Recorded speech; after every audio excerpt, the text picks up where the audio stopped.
جنرال خوشحال سادات پاکستان ته کوم پیغور ورکړ او ولې ویډیو وګورئ او ویډیو په اخر کې مو خپل نظرونه را سره شریک کړئ او سول افغان چینل در سره هم سبسکرایب کړئ.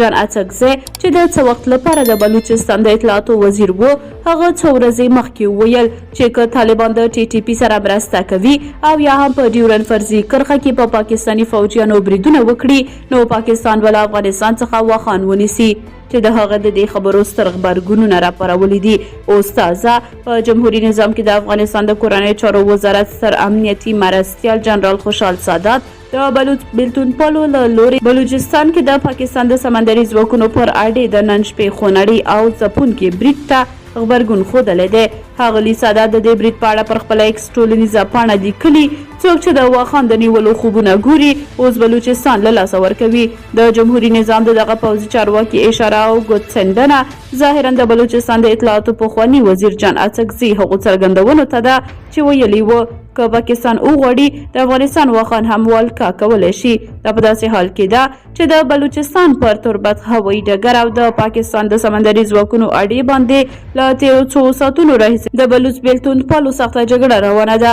چې د لسګونه پاکستاني عسکرو د هلاکت راپورونه ورکړل شوي دي. په دې وروستیو کې د بلوچستان مختلفو برخو کې بلوچ بیلتون پلو د پاکستانیو ځواکونو پر مراکزو ډلهییز او هدفمند بریدونه زیات کړي دي. له دې مخکې هم کومو پاکستاني چارواکو چې د افغانستان د نیولو اخترونه ورکړي وو هغوی ته له طالبانو څخه هم تون جواب د جمهوریت هغو چارواکو ورکړی و چې اوس د طالبانو سره مخالفت هم لري. خو بلخوا بیا بعضې اشخاص لکه دوستم عطا محمد نور او داسې نور په غیر مستقیم ډول د پاکستان ملاتړ کوي.